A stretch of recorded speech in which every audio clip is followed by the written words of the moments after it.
So I'm out hedge planting. We're just all that you can see, all the blue poles. Measure them out. So we're going to plant the trees in between.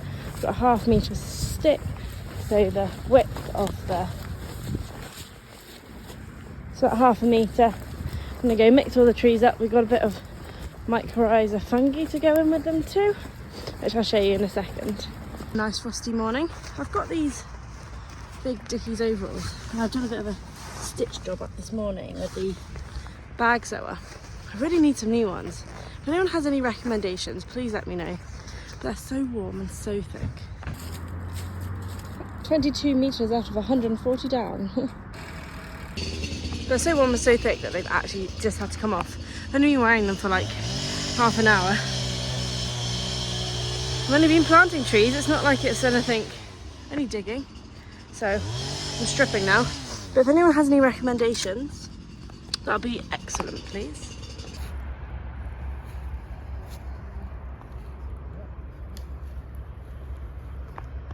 So we're just out planting trees with Martin and Lucy and Elsie the mascot. So Martin, why did you want to plant trees all along the hedge?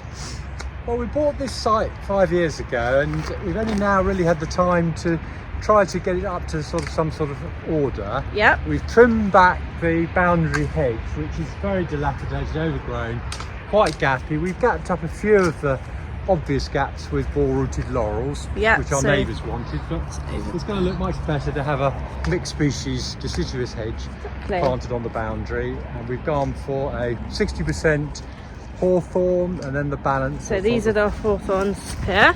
Yeah, and we've got hornbeams. These ones you're treading on the I'm treading on them. Let's not stand on them. Those. These ones are hornbeams. Thorns. We've got dog roses, field maples. Dog roses. And hopefully within 3 years they should be 2 metres high and provide feeding opportunities for birds. We've already had a robin pecking around in our newly planted hedge. I think he's actually more interested in the worms than the trees, but maybe a year or two's time he'll be more interested in the trees. We've been digging it all up. We're also using a dip as well. So this is a mycorrhizal dip, which is a fungi claimed to have a growth promoting effect on the trees. So we're dipping. It's a wallpaper paste with the mycorrhizal fungicide dip, and we're going to do a comparison. We've done what have we done now? We've done about 100 metres. Bit over halfway. And then we're going to have when it runs out, we'll mark it and we'll have a comparison to see whether this biostimulant inverted commas actually delivers the results that have been claimed. So not only are we tree planting, helping to lock up a bit of carbon, feeding the birds, but we're doing a biostimulant trial at the same time. Perfect. That's very good. Thank you, Martin. 100 metres down, 42 to go. Got to go right up there where the blue posts finish, right at the bank. So we've done from that tree all the way down there yesterday, and now we've got 40 metres to go. These are our hawthorn trees. These are the ones that we're using the most of because they are easy, cheap and most used.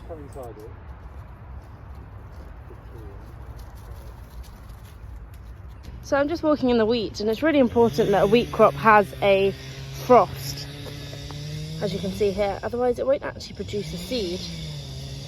So this is you'd think it might die, but it's actually really good for a crop of winter wheat because they need the frost to be able to produce seed during the vegetative part of the cycle.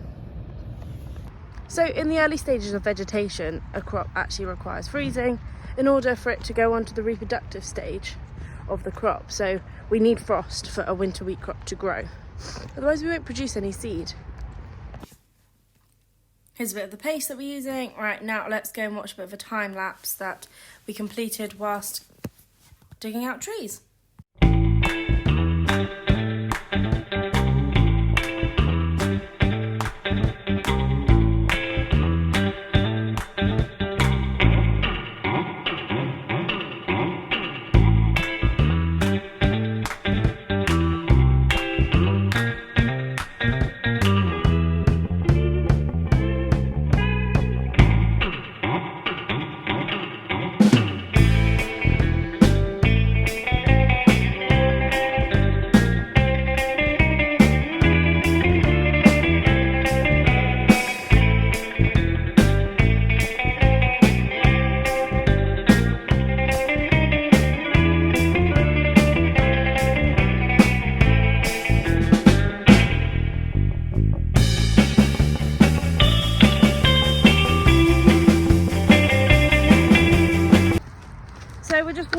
in a crop of Martin's winter wheat.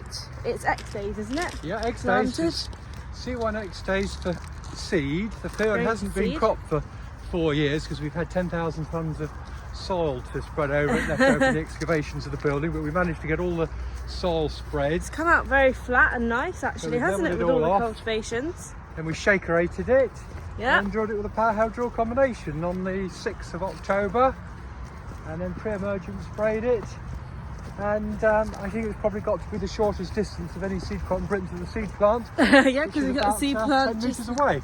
It'll be very quick to low go in, carbon won't it? footprint and very low road miles to process it. And we've just recently had solar panels installed on our building here. So top it's of a the roof. 300 kilowatt array. So when the sun's shining, we should be able to produce it.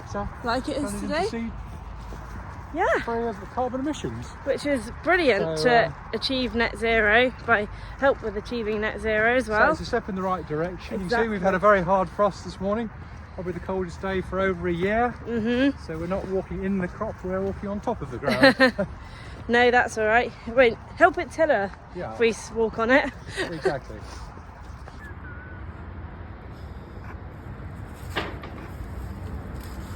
Ooh. One pip. And squashing it and squashing it. Right, so now we've finished the tree planting 142 metres finally. We have to put these plastic covers on and bamboo sticks just to make sure they stay standing and also just to protect them. And it's also like a mini greenhouse for them. So here's a quick time lapse of us doing it, putting them on. It didn't take too long, this bit. We thought this bit would be the faff, but it wasn't.